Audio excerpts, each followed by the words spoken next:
So, welcome Billy, and welcome everyone. This is After the Roll, Legend of Vox Machina, Season 1, Episode 2, The Terror of Tal'Dorei, Part 2. Look, I put a really cool Season 1, 2 thing at the bottom to make things better for us. How are you tonight, Billy? Welcome.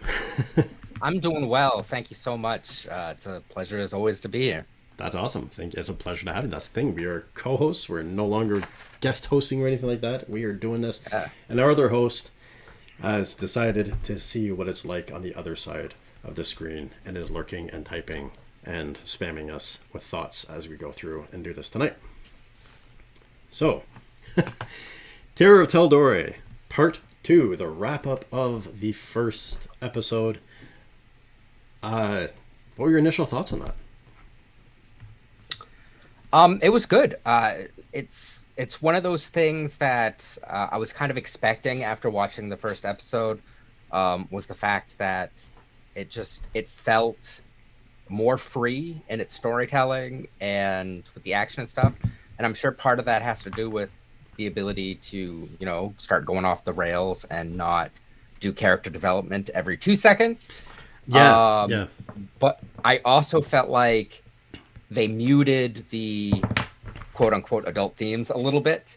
Yeah. So there was less barfing in other people's mouths. There was maybe a few less fucks. Sadly, there was no Scanlan behind. That greatly disappointed me. There is a dearth of Scanlan butts, and I have still not recovered from this. Yeah, it's terribly disappointing. But I just felt like this show is not only do I feel like the show is very high quality, but it got its legs real fast. Yeah, it did. Like usually, especially a season one, there's growing pains, and I feel like those growing pains have just been like, woof, thrown off like a bathrobe. Well, that's what I was going to say too. I noticed with this one was that it was, uh, we talked about Wheel of Time and all these other seasons and shows and stuff like that. And it's like, yeah, the first season is always rough. There's always growing pains and stuff like that. And Yep. no, they came out running and they kept their Yeah. stride with this. Most Like definitely. And it's barf counter did not get used. That's right. yeah, no barfs this time.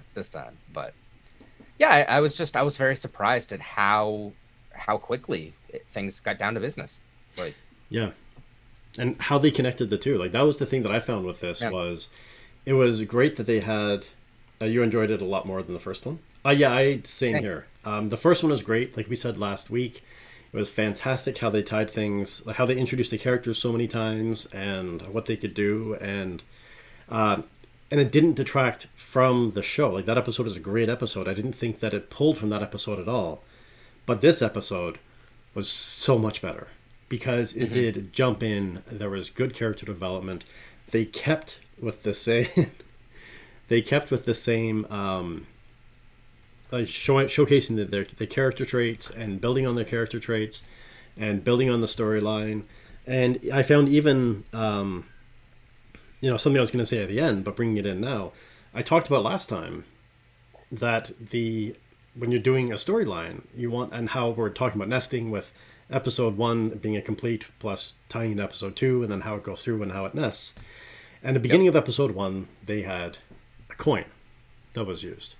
And then that coin was used as a strong emotional trigger to carry the group through and push them across the threshold into the adventure of this one adventure. And so it bookended the episode really well. And then that coin came back again in this episode, which is the end. This is part one and part two. It's one long episode. So they skipped the coin through and then used it again at the end. I was surprised that they used it again at the end of this episode to tie that storyline into a nice bow and tie it off. So again, the writing, I was just amazed by this, and just the humor, the silliness, it was fantastic. And all the cuddles that Yep. Trinket got. Well, yeah, that's obviously the best part of every episode because Trinket is best character. But Yeah. um, I, there was a lot to like about it from a storytelling standpoint. Um, there's been a couple times watching this, and like I said last week, I follow Critical Role. I'm very familiar with them. I've been watching them for something like 3 or 4 years, maybe longer. I don't even know. Um, and it's a wonder to be able to sit down and watch this show and forget who it is. Like I found myself watching this episode and completely forgetting that Matt Mercer's voicing a bunch of people and Sam Riegel is voicing Scanlan, because it's visually just very exciting, and it's a testament to how well it's written and acted and all of the above, and it's really quite amazing. And the fact that Tennant is the voice of Krieg. So awesome. Like that, just the accent, everything, like that does not sound. If you would have put me into a room full of snakes and say you're going to get bit unless you can identify this voice actor, I never in a million, like I would have been bitten 1,000 times, because I cannot pull that out as Tennant's voice. So I just happened to turn on the X-ray because I was curious about who they had for the NPCs. Matt Mercer does an amazing job. He voiced all the NPCs in their tabletop game. So I was like, all right, how many is he doing? Yeah. And when I saw David Tennant as the character's name is Krieg, right? Krieg, yeah. General Krieg. Krieg, yeah. As General Krieg, I fell out of my chair. I was just like, no way. Yeah. Yeah. And LJ said she knew it because courtesy of Broadchurch. Yeah, I get the Broadchurch, but it was still, I think also the other thing too is that the character is such a night and day contrast from who he actually is, right? Oftentimes in animation, the characters look somewhat similar to the voice actor that they're doing, or they're kind of modeled off of. And with this, it's like the polar opposites of who they are. So yeah, I thought they did it great. But yeah, so the last episode ended with them getting their asses handed to them by a dragon. Yep. He's not quite looking like the Doctor. Yeah, not quite. Maybe if you give him a scarf or something. But yeah, they get their asses handed to them by the dragon. They don't know what's going on. And then this episode starts with General Krieg getting the army ready. Saying, it's going to be a long night. There's a storm coming in and things are going to go on. And he gives this really nice, rousing speech that would have really worked well at the end of Wheel of Time, the last episode of Wheel of Time. That rousing speech to bring everyone up. One thing I was questioning, though, was who in the hell forgot their weapon? Because they all raise their swords to fight, and there's 2 swords, a spear, and then there's one person with their fist. He was just really into the speech, Okay. so he didn't think to pick up the sword. He was just like, yeah, we're gonna fight a mystery. Yeah, that was the thing. I was like, all right, like, where's your weapon at? Yeah, they were just Scooby-Dooing. It's fine. That's fine. That's it. It's funny because just the way that scene continues. You get this like rousing Braveheart like speech, and you're like, yeah, this is gonna be so great. Never see Krieg again.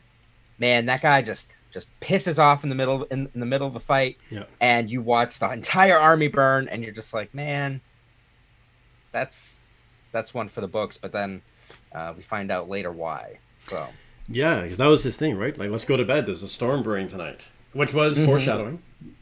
Yep. Because what is his name? Firestorm or Windstorm? No.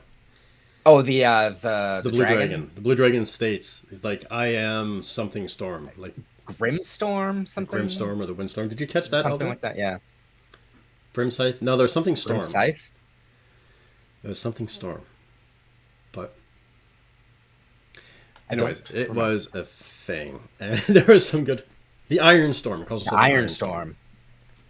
Which makes sense with the armor. So Brimscythe is his actual name, but he calls himself the Iron Storm.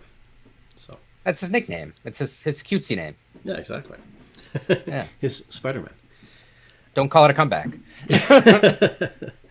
But yeah, so then I found that the dragon fight scene was, again, they do these fight scenes that are so reminiscent of the heavy metal movies. Like, yeah, Heavy Metal and Heavy Metal Fact 2 was very reminiscent. This movie with the what I've deemed as the Faceless Tree Man. Yep. That was again, it was just an impressive thing. Like, just that scene was just so shocking and impressive. Yeah, there were two spots specifically in that scene. The Faceless Tree Man was number one, and then the second one where the dragon drops the two men, and you get the close up of the guy's face as he like splats on the ground. He's got like an eye hanging out and everything. Just the art style of seeing that close up while seeing the dragon like fly off in the distance reminded me so much of Heavy Metal. Yeah, it's just like it was. You can really feel. Yeah, and the general that gets, or the soldier, the blonde soldier that gets toasted by the dragon after they launch the fireball. Yeah. It's the same thing. Just the way the face went down and they landed, I was like, this is... So I love that they've, like, that's right there pulls on my heartstrings and makes me enamored to this, because the captain was Felicia Day. Yes, thank you. The captain was Felicia Day? I did not know that. I didn't think to look at that one. Yeah. But it was just, again, like this, I'm watching this, and I get to see, my wife came down halfway through, and she sat down, and she was like, oh, okay, actually, this isn't as bad. And so that was the thing. We were talking about this when we were driving today.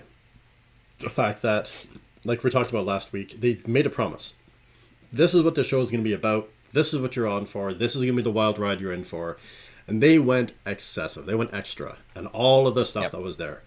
And then this episode was like, all right, let's actually start telling the real story. Okay, we did it. We did it. Yeah. Like, you know, we told you, like, yeah, all of these things are going to come up, but not all in one episode, like it did in the first one. So I think, so they did, it was more tame and toned down, and I think they did a great job of doing that. Yeah. I would also point out, as I said last week, I feel like the rest of the stuff that I saw in the previews and the teasers came in this episode. I'm feeling really good about future episodes now, knowing that nothing was really spoiled. There's a couple of things still missing, like the finger fight at the table and the giant purple finger. Like, there's a couple of small little things that are still missing. But that's what caught me off. Finger, that's right. Yeah, that was what caught me off guard too, though, was the opening credits for this one. Mm-hmm. Like, I was kind of confused. I'm like, is this another way of giving us the backstory of the characters? Or is this something that's actually going to happen down the road? Because in one point you see the characters burst, you see the paladin burst through the head of a dragon. She gets launched, she goes in the mouth of the dragon, bursts out the back. And it's like, okay, is that like something... Because they've never fought a dragon before, so are they going to start flinging each other into the maws of dragons coming up? Mm-hmm. Like, or is this just like, these are awesome fighters and this is what this is, and just like a montage of cool stuff. Right, look at this cool stuff we can do. Yeah, and there was only one animated. Exactly.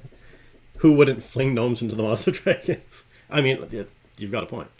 But valid. There was only one butt, and it was a dragon butt. I mean, it was a very nice dragon butt. There was a dragon butt, yes.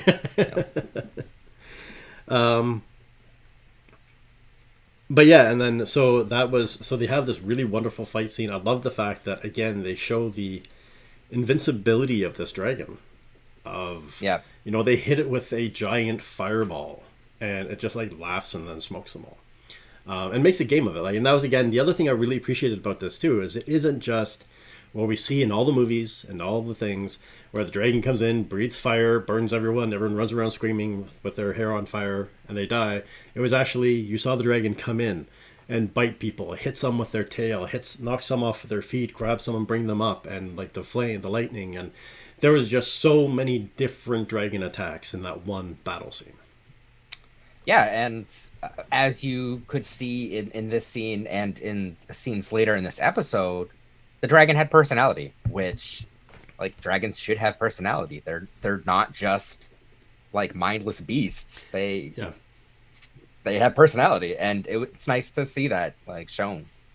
Yeah, because that's something that I've often seen as well. Like, I like the fact that they describe the dragons as being egotistical and extremely intelligent and cunning and egomaniacal, like LJ just said.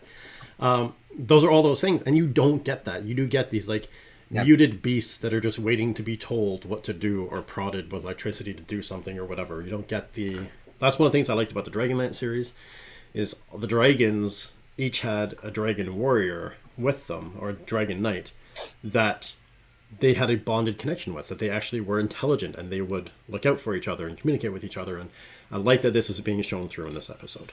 Mm-hmm. That level of intelligence. So the army's gone really quick. General Krieg is gone. And then they're standing in front of the Sovereign, and Krieg says that he's very lucky to have escaped the dragon. Yeah, what a cockroach, huh? He narrowly escaped the jaws of the dragon, and supposedly very few other soldiers made it out. I'd love to know what soldiers did make it out of that. That was my thought too. Like, okay, well, how many? Like, very few of us survived. What do you mean few of you survived? None of you survived.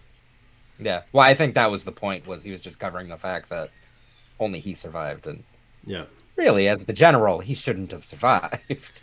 Yeah, exactly. He also, I mean, he ran away at the beginning of the fight, right? So Yeah, he was the only one that wasn't ran there. away. Yeah, it's very interesting, and I like the fact that you had, and I'm sure I'm going to butcher this name, but Sir Frick or Sir Frigg or whatever the Fince. Yeah, Fince. Oh, Fince. Frick is better. You mean the leathery the dark elf? Yeah. Yeah. So he comes in, and they're talking about how Vox Machina hasn't been heard from either, so they're probably all dead, and they're jarring with each other, and then Vox Machina comes in, and you get that repeat of the dragon sense that Vexalia's had, with the excuse of now there's less people, so we can try to like kind of whittle down who the evil person is, and it still looks like Fince, Frick, yeah, Frock, Fince. I actually paused for the X-ray. I'm like, how do I what are they saying? So I thought it was Fritz they were saying. Yeah, same. So the red herring. So yeah, the Crypt Keeper. Yeah. Which is a great name. Was it the leather-faced Crypt Keeper or something? Yep. But and Grog, I didn't get anybody's names. So funny. Because he's so adamantly, oh yeah, it's definitely Arula, Alora. Yeah. And then they're like, no, the leathery Crypt Keeper guy. I didn't get anyone's names. Well, that I find like the dichotomy they have with this character, like with this, so like, you're doomed. We don't know the meaning of doomed. It's like, I certainly don't know the meaning of doom. And then later on at the end of the episode, he's like, yeah, I'm a genius. Okay, Grog, what are you? You identify with Grog so often. Yeah, I love Grog's character. Like, he is just such a fun, like, every quest needs to have a dopey, dumb kind of character, and he fills that role fantastically. Sure. What I like on top of that, though, instead of just being the dopey, dumb, smash everything character, he also has a lot of feelings, and he shows those feelings constantly, which I think even adds another layer of depth to him. The funny moment that I like to point out is when Vax'ildan takes Grog's toothpick from his sandwich, and then he pouts because that was his toothpick. He's just so lovable. He's this big, lovable, smashy bunny. Yeah, that was my thing that I love too. It was just not the olive, not anything else. Just that was my toothpick. That was my toothpick. Yeah, I think they do, and that's what I found. They did a great job at, as we'll discuss as we continue talking. They did a great job at continuing their character arcs and their development of who their characters are and reinforcing their personalities, and also reinforcing the emotion aspect of it. We'll talk about it more about when they're fighting the dragon in the other realm, and Keyleth has her run in. She's this ball of anxiety. She's running up behind the dragon. She's like, okay, I can do this. And so they're really keeping the emotion, the psychology and stuff tied into it as we go. Absolutely. So Vox Machina is discounted. And again, they come out, and Trinket is getting cuddled. I love that Trinket is kind of just this, I can't remember what it's called, but he's just like the background running gag that's going on. Like whenever there's a tense moment or there's something like that, he comes back to Trinket. Even when they're standing on the step and Vex is saying, this is what we're going to do. You all go off and do this. You do this. And then Scanlan's like, well, you're not the only one who has a plan. And then she leans on Trinket. She's like, really, tell me, what is your plan? And again, he's just such a foil. That's the thing. Trinket is such a good foil for the scenes. When they're too tense or whatever, Trinket comes in and acts as a foil to bring them down. So yeah, it's great use of a character that otherwise like wouldn't get used. He'd just be standing around being a bear in the background, because what do you have a battle bear for? What, to cuddle and to lean on and do all these things and make him important to the scene. Exactly. So they have the conversation. They decide they're going to break out and do what they're going to do, and then they go. I love that conversation between Scanlan and Vex. I thought that was great. Just even like genius. The sidestep was really you identify with Grog so often. Yeah, but even the sidestep and the coming down, like, it was just, again, it's so well acted, and the voices line up to the voice acting lines up to the animation perfectly. Not in the that it's in sync, but the emotion, the tone, the delivery. You know, when Scanlan's going down, he's like, "Oh yeah," it's like, "I'll tell you my plan when I have one." It's like, it was just so perfectly aligned and done. Like, there's times where you can almost forget that you're watching an animation. Yeah, absolutely. I couldn't have said it better. Just as you were talking about that, my mind kind of floated away, because I never read, and I was wondering if they were translating this into other languages. I assume because Critical Role is a worldwide known entity that they might, but can we get confirmation on this, LJ? Yeah, but it's also never been in other languages that I'm aware of, so I'm very curious. Yeah, I'd be curious to see how it plays out. Yeah, because I was just thinking of lip syncing, so. Yeah. You're distracted by your kitten. Oh, well, it's a good reason to be distracted.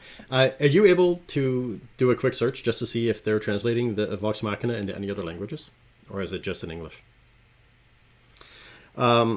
See, I love the fact that, you know, they, just before they leave, they're in talking to the Sovereign, and they're like, well, we didn't quite kill the dragon. There's problems with that.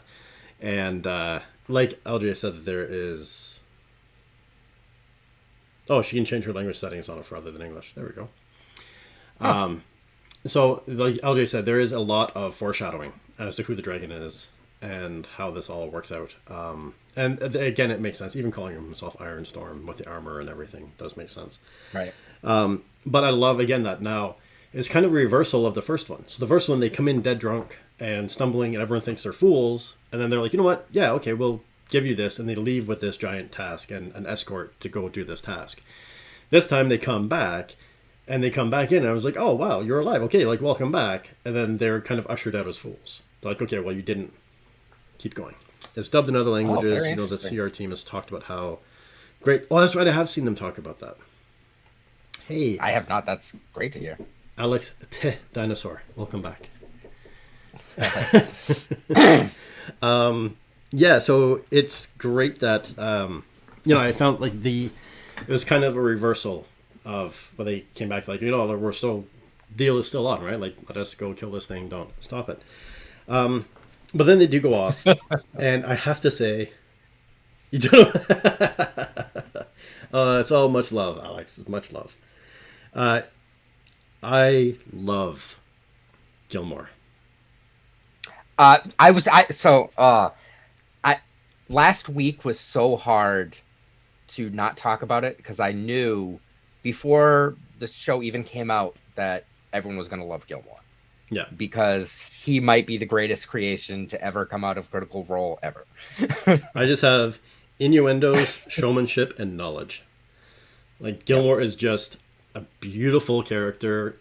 Just the mannerisms, how they do things, how they present things, the flirtatiousness of it. Like, yeah, it's an amazing character. Gilmore has some glorious goods. Yeah. Gilmore definitely does. That was one of those things where I was like, how casual he is with his magic. Yeah. And like when he opens, they walk in and he opens the book, then the romance novel or the porn, whatever it is that he leaves, and then Pike is like, Glove. Yeah, Tusk Glove, and Pike looks over, like, does a double take, like, what the hell? But yeah, like this was one of those scenes where I was like, I would love to be Vax in this right now. Like, I'm actually Yeah, jealous of Vax's absolutely. character being in this room, connecting and talking with Gilmore. Yeah, that that would be an absolute dream come true. Would be able to walk through Gilmore's glorious goods and interact with the world and or Gilmore because Yeah, he's amazing. If you go onto the Critical Role merchandise store, they usually have a lot of Gilmore themed stuff because he's that popular of a character that he has stuff alongside the main characters. that is awesome. Yeah, it's again, all of their characters are so well thought out and so well developed, and Yeah. again, for a secondary character or a tertiary character, and that's like being a purveyor of fine goods, Yeah, a they went, shopkeeper. yeah, a shopkeeper. They went in on it. They didn't just be like, okay, well, he doesn't need a last name. We just need to know that he's a shopkeeper and he's cranky. It's like, no, like they made their own little world and universe around this character. Yep. And I mean, I guess it makes I- sense because all of them are characters, right, from the thing. So, but I mean, as an NPC, there's still, they didn't have to go with oh that in yeah, depth for it. yeah. It's easy just to be like, I'm, nondescript, elvish shopkeeper number three. Yeah. I talk like this. Da, da, da, da, da. I've completely forgot my train of thought because Gilmore makes me so happy. Um, yeah. But yeah, so they went into Gilmore. There was the Tusk Glove that was there. Yep. And again, just the, like LJ said, that how casual they use the magic and the, pulling out the dragon lance. I love how they don't call it dragon lance. It's like this dragon killing lance. Yep. But they pull out this beautiful dragon lance, and then again, like it appears, and it's this solid, and then he takes it and just like tucks it under the counter, and it disappears again. It's like just this casual, like, okay, I'm just gonna take this like 11-foot lance and just tuck it under this 3-foot counter, and it's gonna work. So good. Like, So it good. just Oof, it's gone. Gilmore statue or Gilmore statue. This group gets attached to the weirdest NPCs, and Matt does a great job of integrating them into the story by fleshing them out. That is awesome. Well, this is an Yeah. NPC that is great. I found even the animation of him, like the expression in his eyes, the way he reacted to things, like that thing where he's like, "Oh, you owe me a lot more than lunch or dinner," like the way his eyes went up, like it was just so beautifully done. I, man, I have a crush on Gilmore. So do I. And I am not ashamed to say it. So do I. Like I said, I was actually sitting there jealous of Vex, being Yeah. like, Vax, I want to be the one in this room talking to Gilmore. Like, Absolutely. it's yeah, they really did a fantastic job. So they do learn more. There's some foreshadowing that comes out of this as well, because they learn that excuse me, that the dragons are where the twin rivers meet is the dragon's point of death. Well, didn't come up yet, so I'm assuming maybe that's where Pike gets thrown through a dragon's head. Is at the twin Right. rivers. We'll see what Right. happens with that down the road. Again, not knowing what happens in the future. And I was going to sit down and binge all the episodes, and I'm like, I really want to, but in another sense, I really like being able to just fixate on one episode when we come in. But I'm going to end up binging them all because how can you Because they're not? great. Like the entire series is, or 3/4 of the series is released as of tomorrow. Yeah. The last dump yeah, is yeah. next week. That's so crazy to think it, in my mind. That is like that.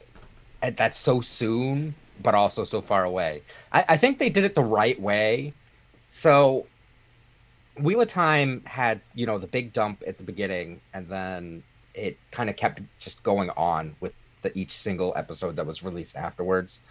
And coming from just a society that in the past, 3 to 5 years really started to devour the I want to watch my entire season now. I want to watch my entire season now mentality. You kind of think about sitting down and just watching the whole season and then moving on with your life. Excuse me. Yeah. But you couldn't do that with Wheel of Time. It was really stretched out.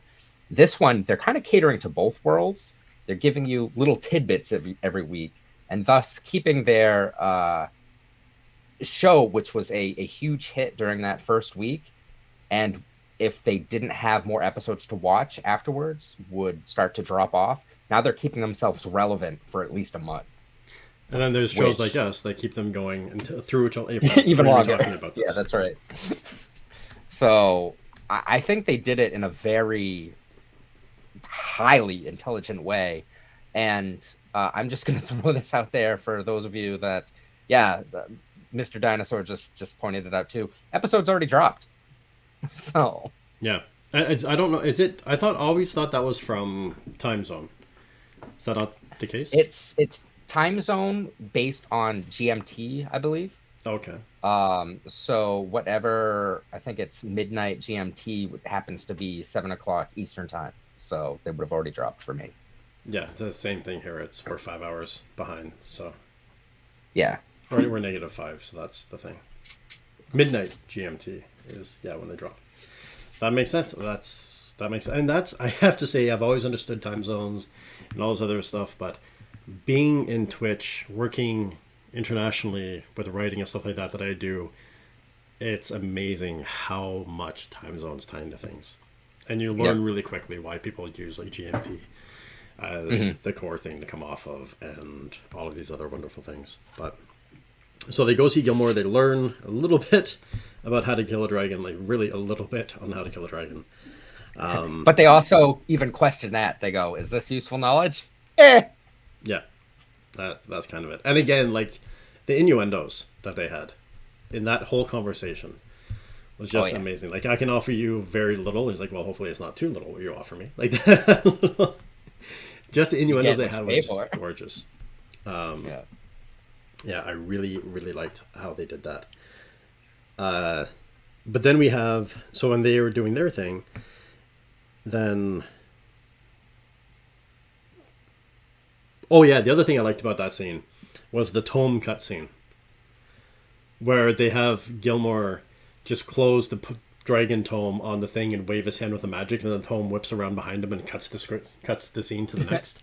It was just such a casual, beautiful cut. It wasn't a fade to black. It wasn't a slash. It wasn't a rise or anything like that. It was just this beautiful, quick, like, again, like LJ said, so fucking casual with his magic.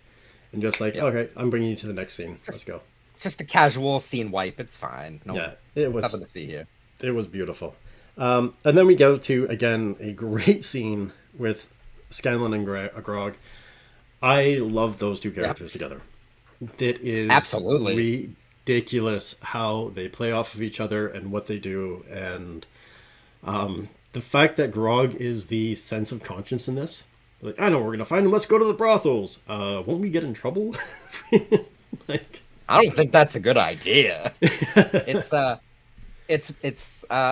of mice and men in animated fantasy world. That is bang on. That is it.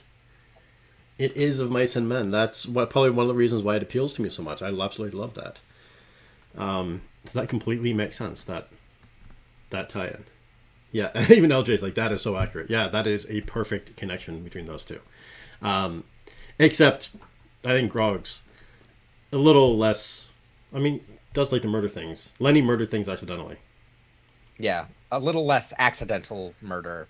Yeah. A little more purposeful murder. Yeah, and a little more understanding, I think, of the world than Lenny had. But, maybe.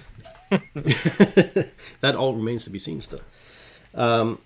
But, so we do have them sitting out in the square, Scanlan getting pissed off, not wanting to do stuff, and deciding that, you know what, I'm going to go to the brothel.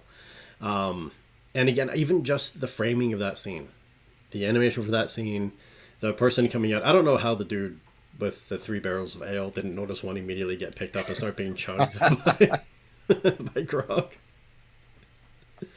But for as much as we talked about with him having the intelligence and him having the awareness, but the lack of awareness and the ignorance of some scenes and stuff, the same thing happens with him. They're talking, and there's the whole thing of like, well, should we go? Should we stay? What do we do?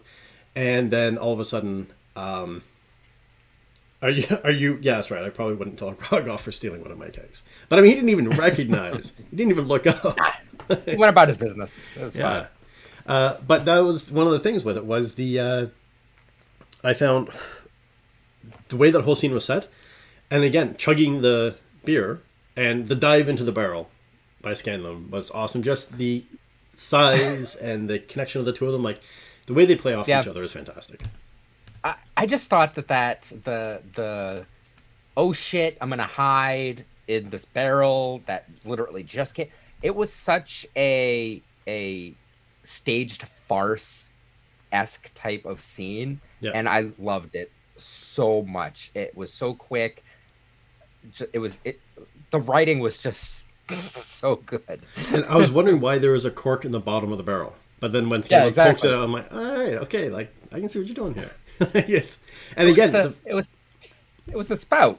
yeah, and again, the fact that there was like no issue with Grog, like Scanlan jumps in and Grog still like picks it up at the same right, and and he keeps drinking it. Like Scanlan's in the barrel, and Grog keeps drinking away. And but again, with that scene of Grog or of what is his name again? Finch. That scene with Finch coming through, and then Grog belching, Yeah, and a again like the very belch. recognizable belch. But again, that thing where it's like where like for as aware, self-aware he can be, there's also things where he's like, yeah, we need to be stealthy. We need to like we're hiding from this guy. Blah, and that calls all the attention of the world to him, which I thought was really well done. But the other thing I noticed in this, and maybe I'm wrong, but it seemed almost Finn Butch. It seemed almost like they're paying in this episode at least, like they paid homage to a couple of different animations.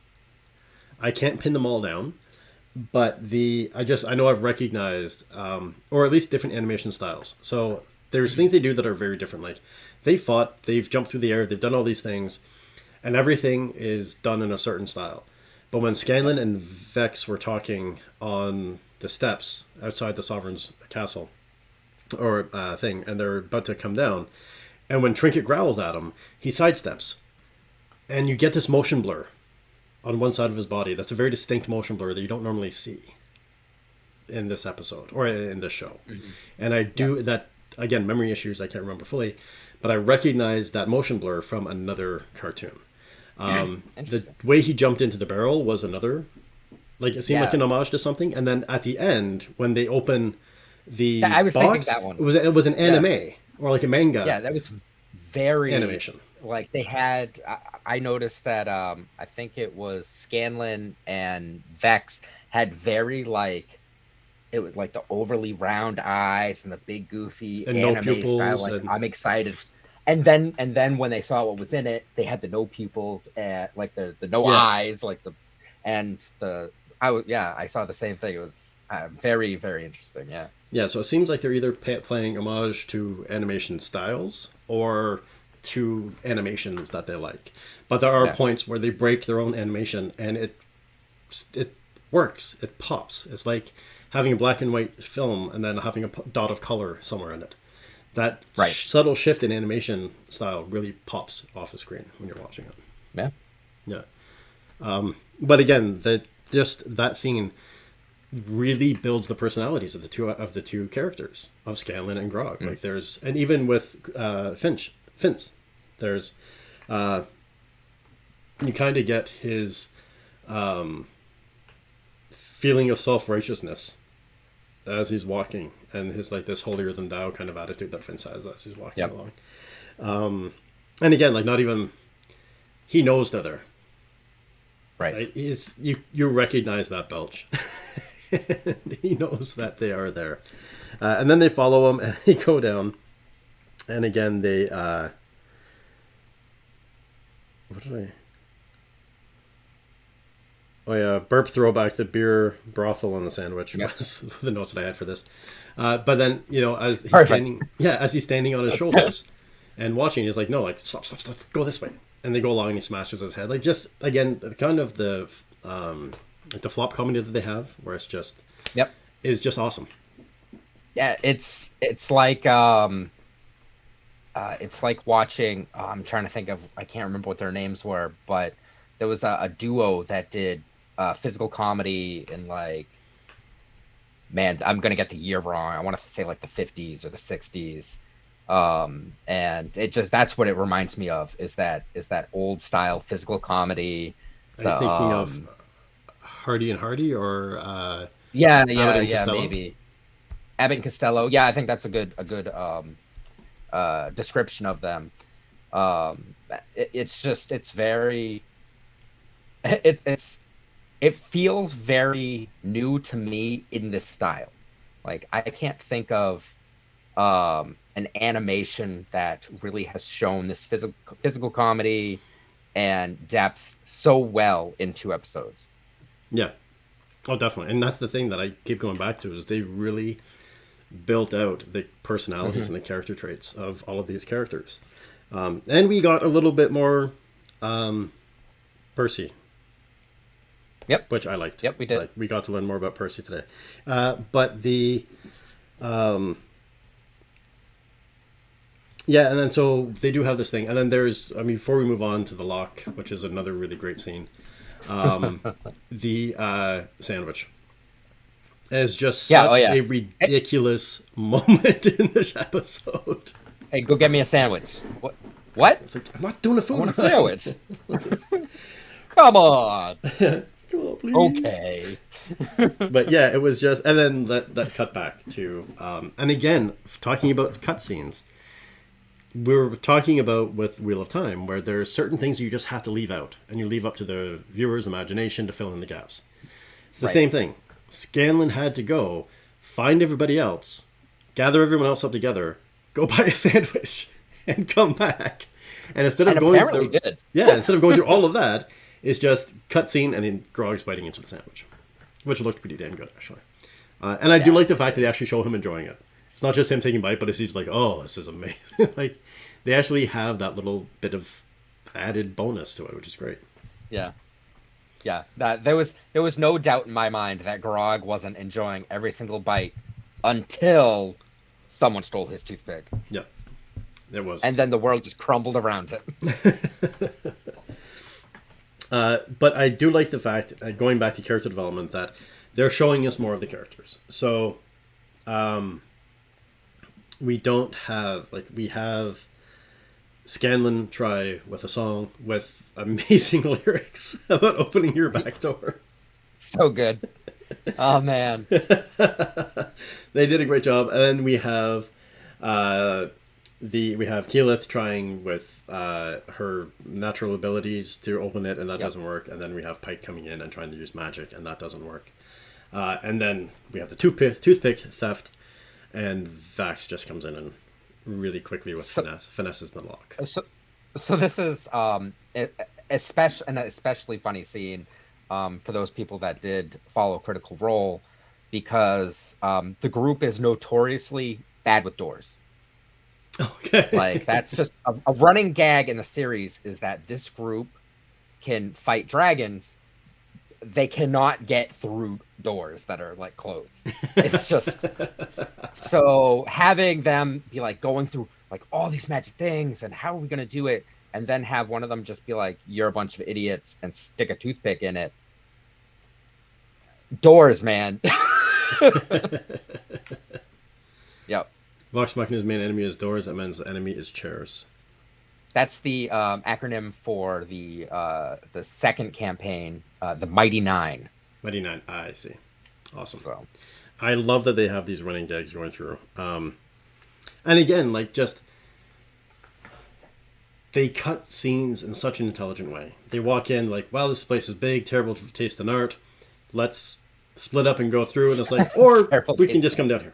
Like, they don't go through all of that other stuff in the debate and the conversation and stuff. It's like, nope, trapdoor. Which is great, because it's 25 minutes long. Like, I feel like they got so much more accomplished because we didn't have to see that arduous Scanlan getting everyone in a sandwich.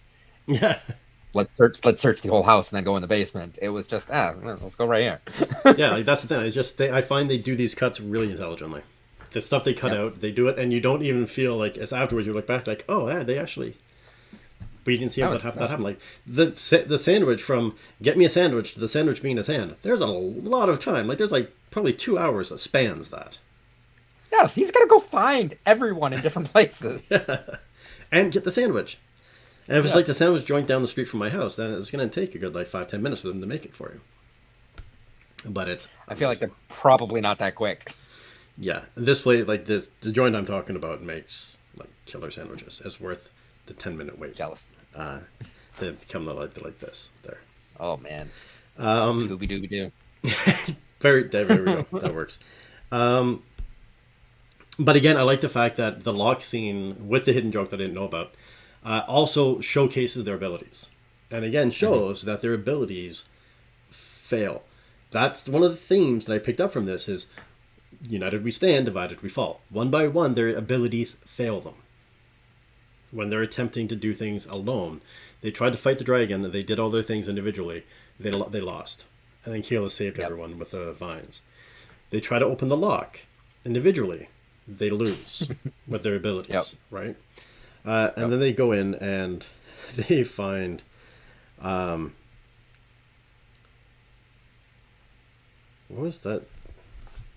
I'm trying to look at my notes here. I'm like, 3 attempt to lock the rise powers. Oh yeah, no Scallon booty, but dragon booty. Oh yeah, and that, again, the thing with the. So I'll get back. We'll get to that, but. The butt. So they go down, and then that scene. I love the scene in the room where there's everything is magical. They're trying to find things, and again, it's just quick, witty repartee where they're still not a cohesive group together. They're snappy with each other, just trying to figure this out, and then Keyleth finds the portal because Grog is drooling over some dragon booty. I mean, it's a pretty cool picture. I'm not gonna lie. Yeah, I understand Grog's fascination with it. I especially liked after they discovered it was a portal, and Grog still wanted to play with. Look it, my hand is disappearing in her booty. Yeah, that part I absolutely love. No, that's not how D&D works. Everything always succeeds. But that was what I found with this was the such a guy thing, of course. But that was the thing that I found with this was when they go in, like they're dealing with the scene, they're dealing with the booty. Like, again, there's that moment of levity that happens, and I love the fact that again we're talking about earlier about all the foreshadowing that this is what's happening. The fact that the dragon in the picture is half human, half dragon. We've seen that they know how to draw a dragon. They know how to draw humans. And this was a very humanoid figure with the face of a dragon and a tail, almost like a demon tail that came off of it. Yeah. Or is that a different character? Is that not a dragon-esque? I'm not sure. I'm not sure. It kind of had the face that looked like a dragonborn, but the tail and the horn structure made it look like a tiefling. So I'm not sure what they were going, or maybe it's neither, and it was just a very attractive form. I don't know. Yeah, because I just found it was maybe a tiefling. Because I just found the painting coming in of Krieg right there, and then this painting, I kind of took as this is his human form. This is partially transformed. Not that it was, but this is like a humanoid dragon-esque kind of thing. Yeah. And then go in like, oh shit, okay, he's beautifully transforms into a dragon. It makes sense. Yeah. But so they do go through and they come along, and that was the thing that I have here where they find all the gold. And if I've jumped over anything or moving too quick, let me know, Billy. Like we can. No, I think you're going good. But when they jump in, they're sitting with the gold, and I love it how Pike's like, we could be drunk for weeks, and Grog's like, or days even. Grog, you stupid bastard, I love you. Humanoid dragon versus humanoid fiend, they're too similar. Yeah. Yeah. Obviously, my favorite part in that scene is when Scanlan pulls out this weird brown thing and goes, "Is this a troll dick? Oh well." Yeah, and he takes it with him. Yeah, at the end. Again, absolutely. Scanlan's character is just ridiculous. Troll dick. That's got to be one of the other names that I can use. It's true. It's not one of Scanlan's insults, but I think troll dick would be a very good insult to use against people. So for those of you I'm going to add that in. We have goat groper, taint raisin, chicken humper, and troll dick are insults that I'm getting from this show. Oh man.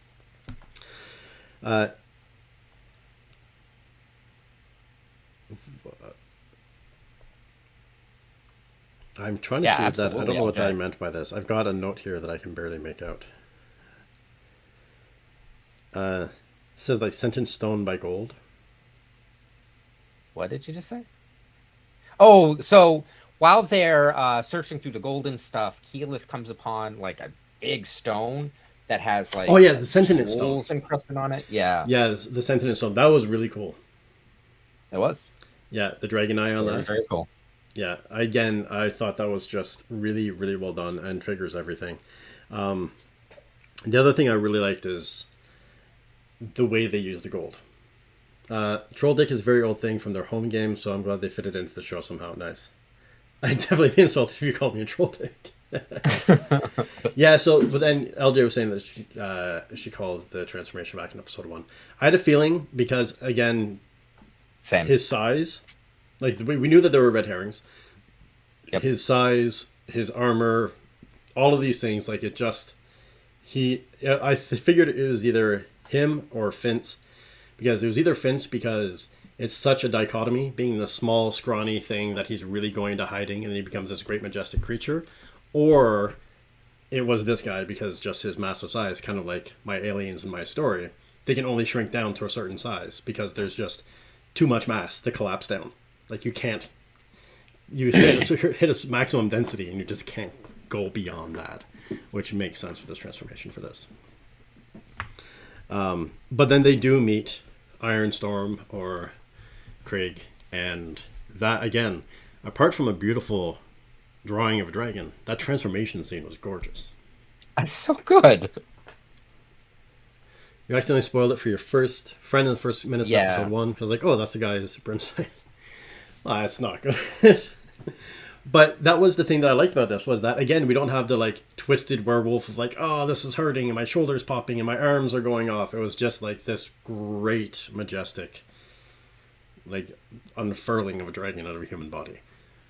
Yeah, transformation. It was beautiful, which is what I would expect from a dragon. So Yeah.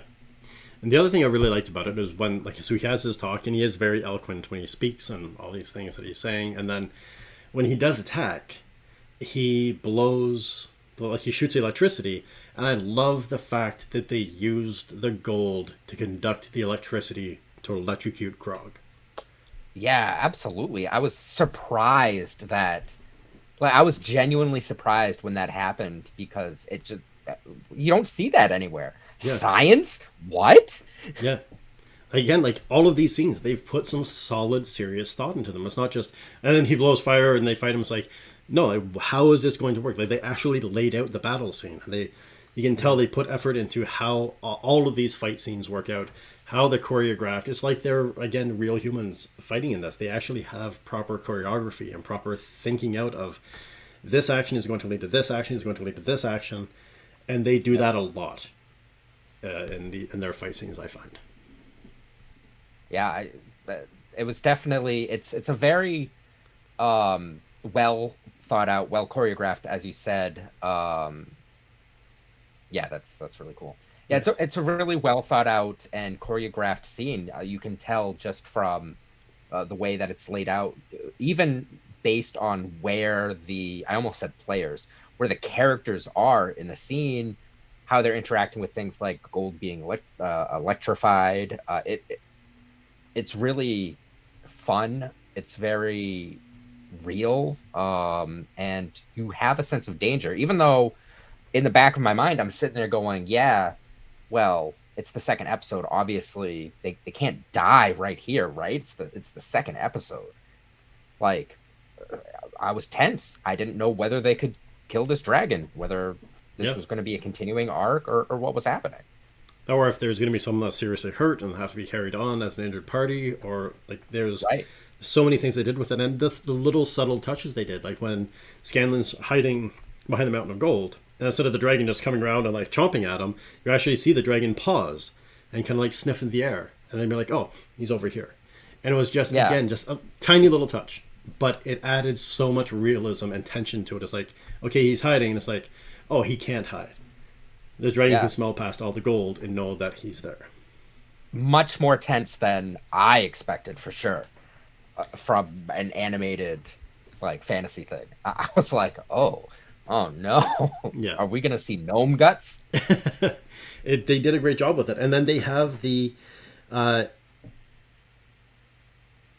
thing that I like about it is that again the concept of they don't succeed when they're working individually. So they have that argument or that conversation with Keyleth in episode 1. She's like, why are we even here? You don't want to be seen with us. You just want to murder everyone. You just want to sleep with everyone. You two only care about yourselves. Like, what? We're not a team. What the hell are we doing here? And then that carries through every time they've got the mentality of we're not a team. We're a group traveling together, trying to do stuff together. They fail. And it's not until they get to the point where they're getting their ass kicked by the dragon. And then they use the old, like I was thinking, obviously Art of War came to me. Because there's the thing from Art of War where it's know your enemy and make your enemy think they know you. Hey, SJ, how are you? We're recording, but we do talk to chat during these. So know your enemy and make your enemy think they know you.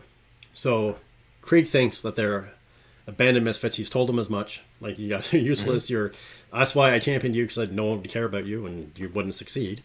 And that's what they did. They're like, you know what? Yeah, Scanlan, you're right. We're going to pop out and go, hey, Mr. Dragon, we have no idea what the fuck we're doing. Right. And they did it gloriously. Again, because they used the infighting among themselves.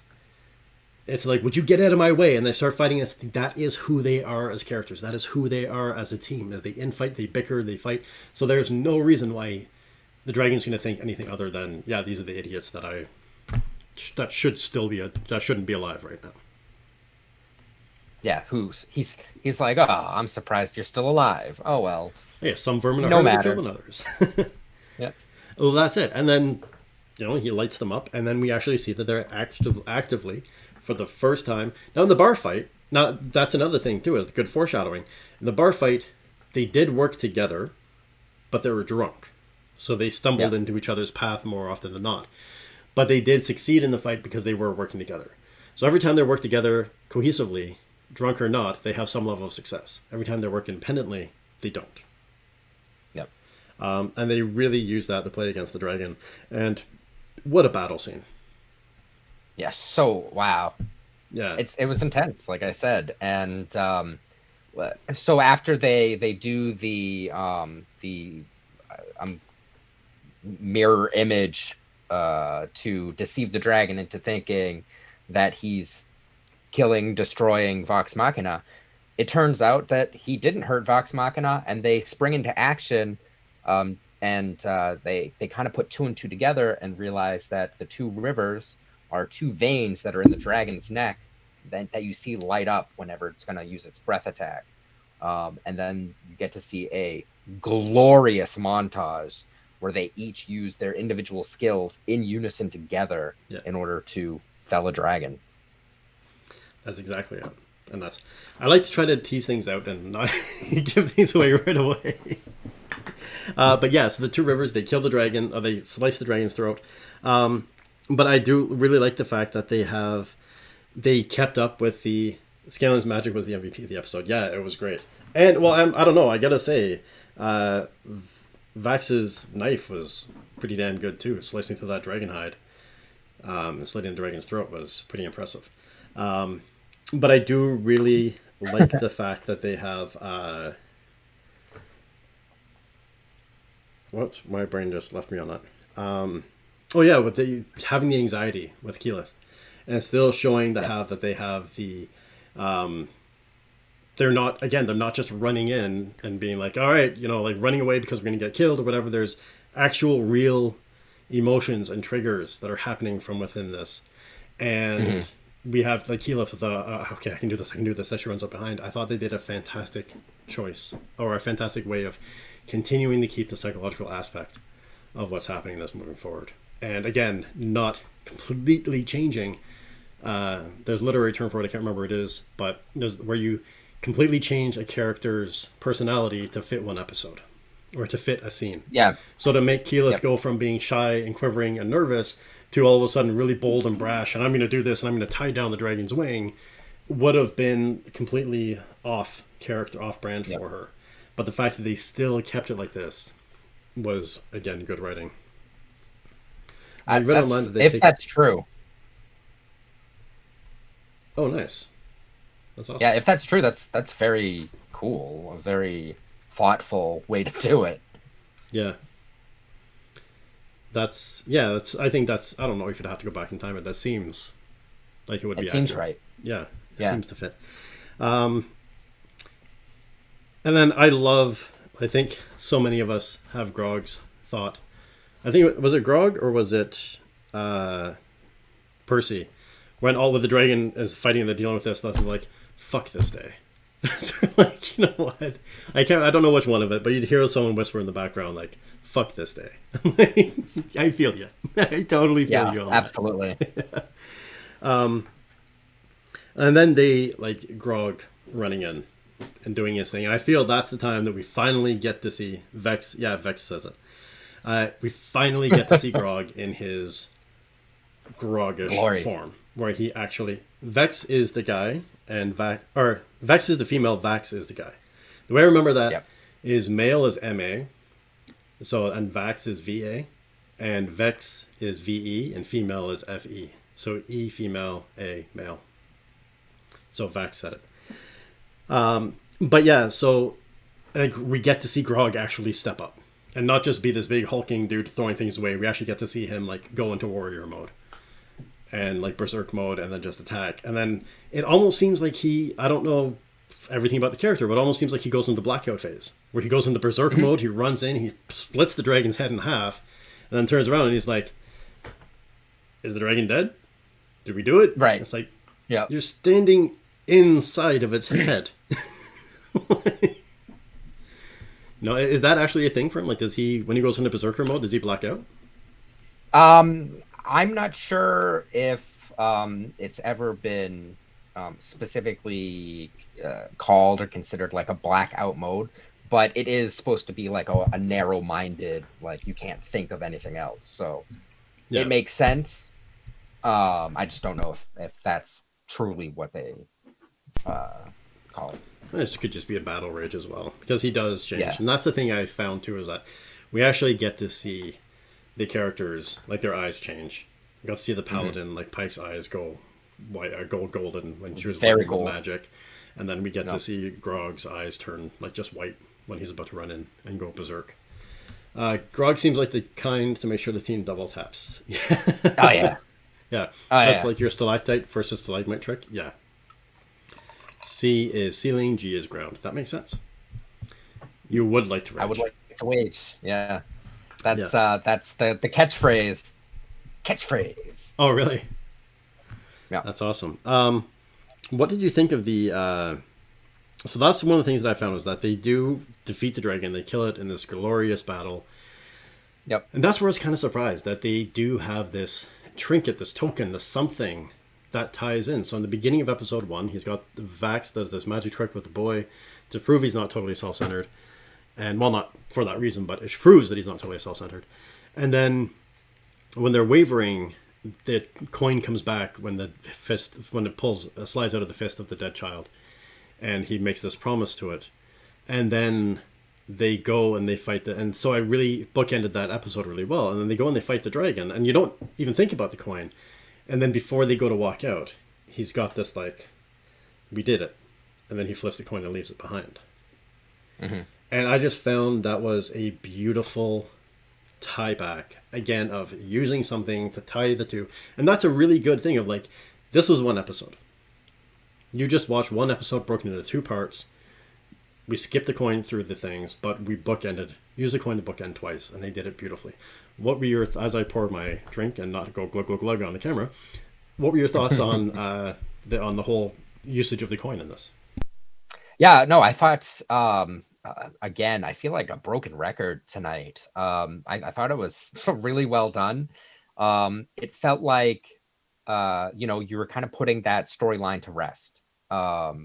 You had it begin with the coin, with them gathering information, because at that point they didn't even know what it was. And then with that coin, that's actually how they get information and find out it's a dragon. So that moment that he's doing the coin trick, talking to that kid, is when they find out they're going against a dragon. Yeah. Because this is the kid that's like, look, it's flying, it's got wings, go over there to find it. It flew over us really low. Right. Yeah. So that is ultimately what leads to discovery. And then at the end, when Vax tosses the coin to the Witcher, just kidding, when he tosses the coin into the cavern and says, "We did it, kid," he's putting to rest that whole arc in a very meaningful, vengeance served, mischief managed kind of way. That was poignant. Yeah, it was. And it was just, again, like, I feel like a broken record as well. Beautiful writing.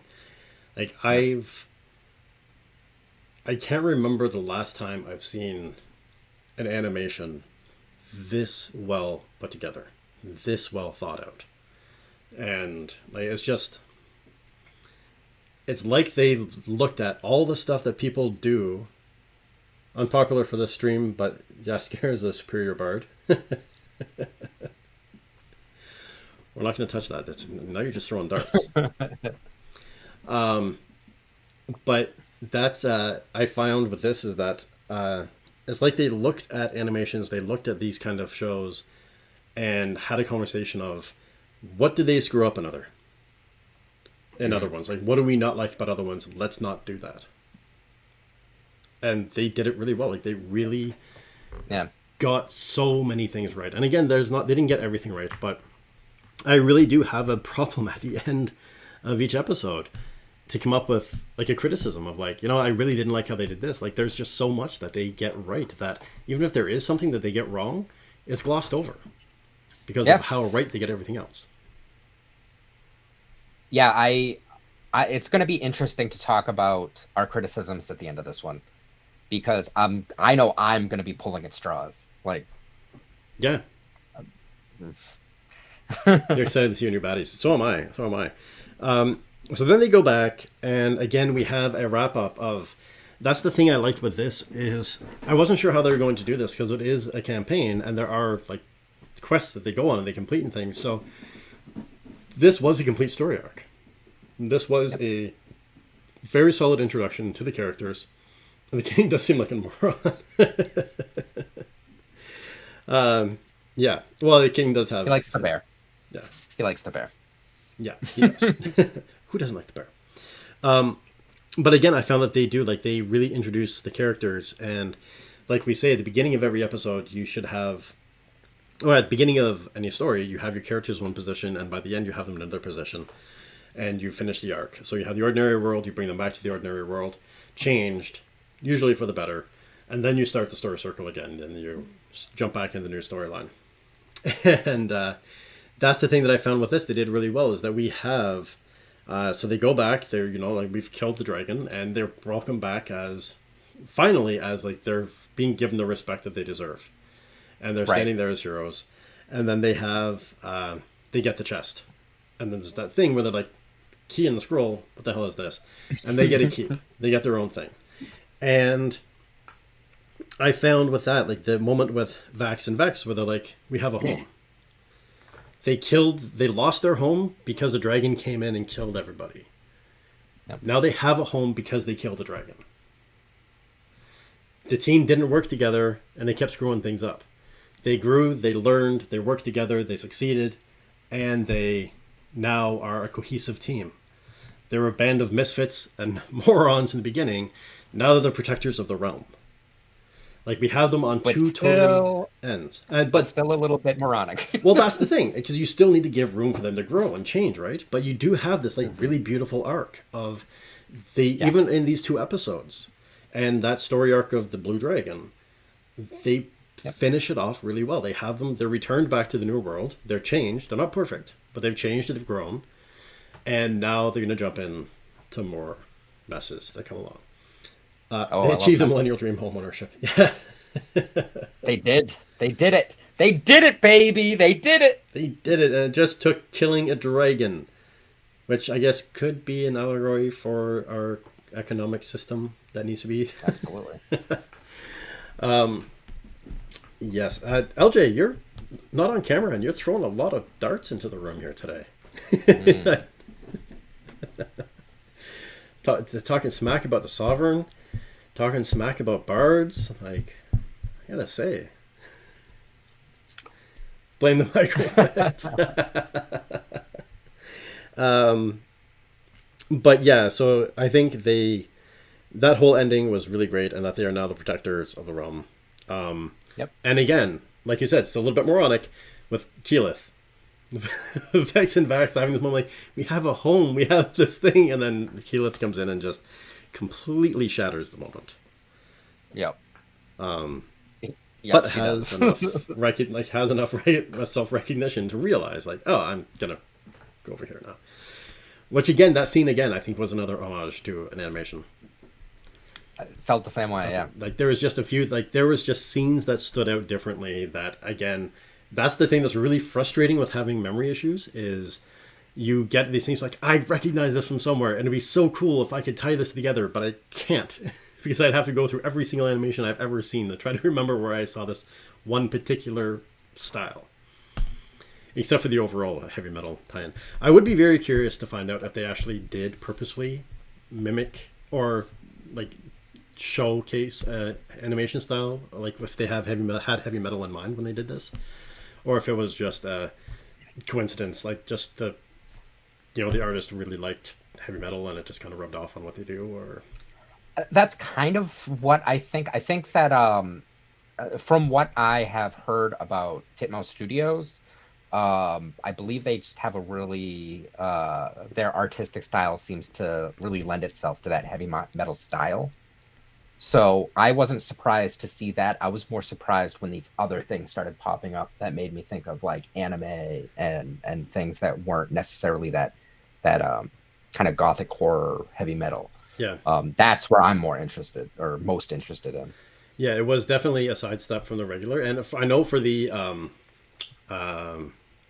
Scanlan on the stairs, almost my brain is almost saying Dragon Ball Z, that sidestep, and almost seemed like a Dragon Ball Z sidestep, like the blur motion. I maybe conflating it with something else, but yeah, they definitely seem to have influences coming in on this one. So they get the keys, they become the protectors of the realm. Yay! Scanlan they didn't take anything out of the dragon realm except for the troll dick. I believe Scanlan did go through with the troll dick, if I'm not mistaken. I'm not sure, but I hope so. So they do. There are specific influences in the episodes. That's good. And then they have the dignitaries that are there being invited to a feast, which is the next episode. And then they have dignitaries coming in, which seems to me like Lady Briarwood is traveling with the dragon, maybe. Interesting. There's yeah. I could definitely say there's something strange going on with the Briarwoods as the carriage that they are being driven on gets stopped in the middle of the woods, and we see Mr. Briarwood take care of some business. Yeah, like putting his hand through someone. So again, I thought vampires and stuff like that at first, but then I was just thinking at the size of his hands. Again, knowing what they did with Krieg and with this, like Briarwood's hand was just huge when he went through and started like put his fist through the guy and then picked up the log like a toothpick and wiped everybody else out with it. And yeah, the Lady Briarwood's reaction when she's sipping her tea and the blood sprays across the side and she just doesn't flinch. Like it was just no reaction. Yeah. Yeah. Yeah, that's normal stuff. It's fine. Yeah. And they did, so Silius with a hand through the chest. So I think they did a great job in introducing, because they finished, and that's something that I always tell people, when you're writing a story, when you finish a story, unless it's an entirely standalone story where you tie up all the loose ends and everyone lives happily ever after, and fine. But if it's part of a series, it's part of a greater thing, you need to have a hook. You need to end your episode, or you need to end your story on a hook that's going to make the viewer or the audience want to come back and see what's happening. And I think that Scene of the Briarwoods was a pretty damn good hook. To know that they're going to be going for a dinner, the dignitaries are coming, and the dignitaries just slaughtered a bunch of people that tried to rob them. LJ, I know, and I've been so excited for you to see this episode for that reason. It's been painful. Yeah, it's going to be good. I am so excited for the next episode. But I do like the fact that the Vox Machina has more faith in themselves. They work better as a team, and they have Now that almost like this, and again, like you said before, Billy, is that the on-camera gaming started kind of in episode 3 and moved forward, or after episode 3, and now it seems that like the first 2 episodes were almost like a prologue, Hmm. right? Like they're the ones that weren't on camera. And Yeah. it seems to be almost like a prologue of like, this is who the characters are, this is how they work, this is how they became the team. Now let's get into the story of what happened. So it Yeah, seemed that's to really exactly. work. Yeah. Yep. You're excited for the. Yeah, I'm excited. Like I said, I was gonna go like I was gonna watch one episode a week, and it's like no, I'm not. I'm gonna watch it all, and then I'm going to go back and watch them one by one again. That's what I've been doing. Yeah. Had to. Couldn't not. So we need to know, Alex, how many times did you watch episode 2? Billy, how many times did you watch episode 2? Okay. So I will admit that I watched all of the new episodes last week, and I didn't come back to episode 2 until today. I watched Oh. it 3 times today. 3 times. And if you can tell by my clothing today, I was in the office, so I watched it 3 times since 5 o'clock. Wow, that's awesome. Yeah. What about you, Alex? How many are you on? I again, I'm at my usual 2. I'm dealing with a lot of stuff right now, so I just have the 2 views. But that's going to be changing moving forward. Only 3, only 2 as well. Well, there you go. You had other things to do. Well, I gotta say, we gotta all do better next time. We all gotta, except for Billy. He's got the 4 down. Hey, you know what? Alex to Dinosaur needs to watch it more since he's the fact checker in our chat. So Yes. you're gonna be faster with your facts if you know the episodes, man. And you should know where we're going to get stuck on things, Alex. We're done 2 of these by now. You should be on top of this. Come on. But yeah, overall, I really loved the episode. I thought they did a great job of it. They really brought forward the characters. They tied things off in an arc. Like from a writer's perspective, I think they nailed it. And I find that from just a viewer's perspective, it's exciting, it's intriguing, and like I was saying to my wife today when we were driving, is that yeah, episode 1 was really extra, and they really went overboard, and they really kind of made that promise. And then today they were kind of like, okay, you know what it's going to be about, but it's not all going to be every episode that intense and that over the top.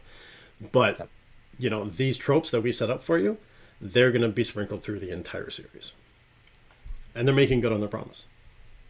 Yeah, I was very delighted by what was toned down, not because I feel like the episodes need to be censored or anything like that, but just because it felt like a reasonable amount of things like the swears or the vomits or whatever. It just felt like a better balance compared to the first episode where I was a little bit like, man, you sure are puking a lot. Yeah, they're really going in on that. Yeah, no, I think they're finding their stride really well. I'm really impressed for a first season of something to be this strong off the bat is really shocking for me. Good choice. So criticisms. What are the straws you can pull up? So, like I said, I don't really have anything to criticize. I liked the episode. I thought it was leaps and bounds better than the first one, and I really liked the first one. Yeah. I think we're gonna have a differing opinion on this, just based on your comments on it before. But I also agree that there isn't enough. I really wish it was a nice 45-minute dive. But I didn't like how much of the Briarwoods we saw. I think that even though it was probably 3 minutes, I think less would have been more at this point.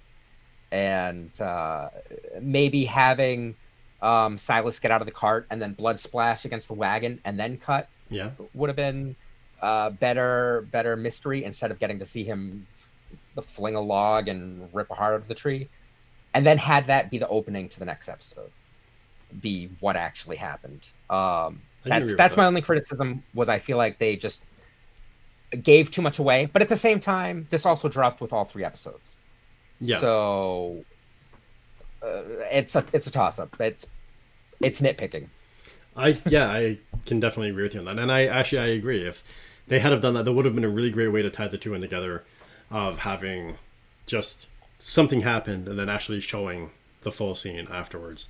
Would have been great. Just because seeing him doing it that way, seeing him leave, the blood splatter, and then her not react, would have been a great hook to be like, okay, what the hell's going on with them? So I think you're right. They could have done that better. The one thing that stuck out to me, and again, it's very nitpicky. I only watched it twice. If I go back, I may have more things to pull apart, because I was still, even the second time, I was still kind of in awe of the episode. Was the barrel of ale. It Okay. bothered me. I feel like they missed a step in that scene, because Grog picks up the barrel from the wagon and starts drinking from it right away. And then as he lifts it up, we see later Scanlan poke the cork out the bottom. If you've got a barrel full of liquid and the cork is on the bottom of it and you lift it up, the pressure of the liquid is going to force the cork out and it's going to come pouring out. And what happened to the top of the barrel? Why did he, like, it would have been better if he had taken it and flipped it, or if he had smashed the end of the barrel open and started drinking from it. But he just grabs this barrel and immediately starts drinking from it, and the cork is on the wrong end. And for me, that was just something where I was like, okay, they could have done just a little tweak to that scene, and because that kind of pulled me out a little bit. Yeah, I always assumed that the cork end was supposed to be the top, and that was the whole thing was that he wasn't. But I mean, you make a good point. Then how does he drink out of it? Like, what's on the top that makes it so he can drink out of it? And then why is there a cork on the bottom? Yeah. Well, that was the thing. And I don't know. It's not, but, and like I was saying, that's a very nitpicky thing. Like, that was the only thing in the episode where I was kind of like, oh, okay, that's weird. And that was it. Like, Yeah. you know the gag, you know why they did it. Like LJ said, they ignored science for the visual gag, and it worked. Everything tied in together. But if I absolutely had to dig in and find some criticism of the episode, that would be... No, I agree with what you said, and then that would be my criticism of, like, that was the only thing, because they got the electricity being conducted through the gold, they got all the other science, they got all this other stuff done. And then there was this one thing that I was like, oh, okay, well. But again, it's not... It's like, Alex, I mean, 1 out of 5 stars, maybe. I might watch it again. 1.5. Yeah, well, I don't know. Let's split it down, 1.3. There we go. But yeah, it's 0 of 10. Your complaint is that your favorite character died. Well, that's the other thing, too. LJ, Like the dragon. your favorite characters always die. Yeah, I don't think you're allowed to complain about that, LJ. That's all, like Billy said, all your characters die. That's a thing. But it's... You only love them because they have a tenant. But I think they did such an amazing job on that dragon. And transformation, there's just so many things that they are getting right, that the little things that they do miss, the little hiccups that do occur with it, are inconsequential compared to what they've got going. You would have actually loved him more if he hadn't been David Tennant. Wow. Wow. She's spitting fire tonight. Like I said, she's just throwing darts, like lobbing darts into the room. That's your actual criticism, that you didn't like the choice for Tennant to voice him? Really? I thought it was a great connection. Is it getting hot in here? Whew. Yeah, you absolutely love him, but just not for this role. Yeah, but that's something I found that stuck out to me, is that they didn't do the typical gravelly, deep dragon voice thing. Like, they kept it different. Like, I think some tropes they use, and they use well, and other tropes they completely run away from. Mm-hmm. And I think they do a really good job at doing that. Like, they lean on the right things, and they walk away from the right things in how they do things. Right. So it's just great. I mean, we already know all the people involved in this are extremely talented in their own right. They're extremely talented together, and it is not surprising when you get a group that is used to sitting around a table, used to talking and doing these things, and have this kind of a parity and connection with each other, and then they go off and do something like this, I would be stunned if it wasn't as cohesive as it is.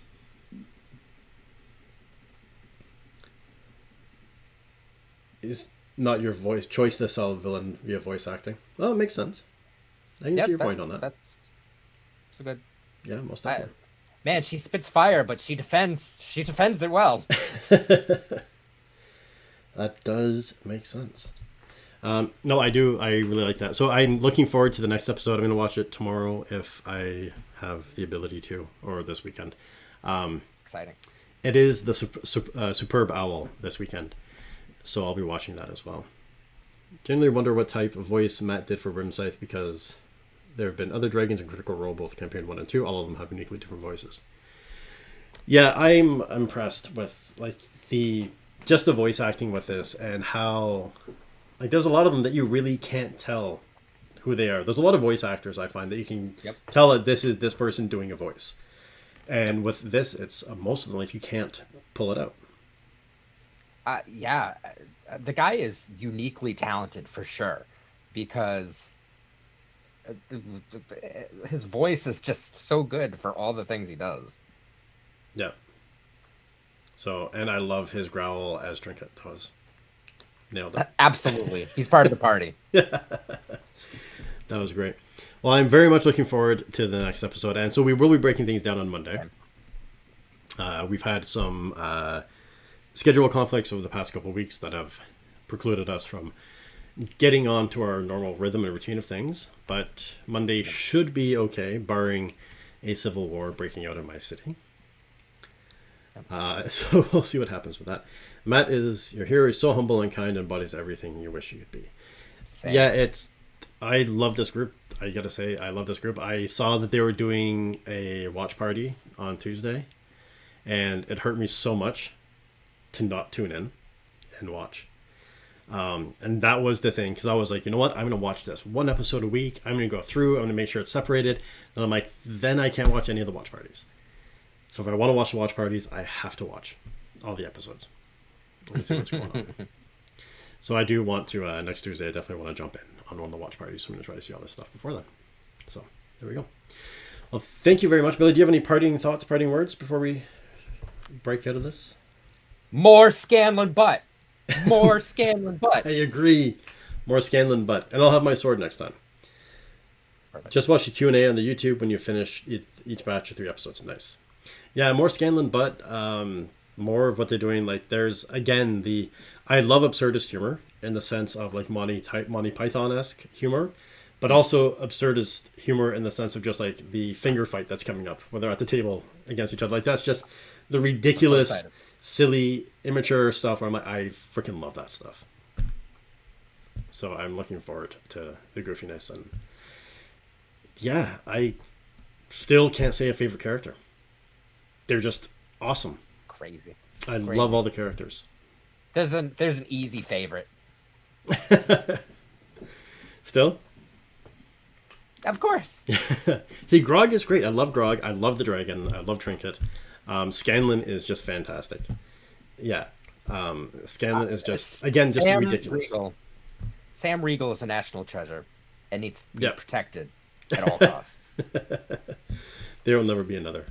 And, well, I don't know. I mean, what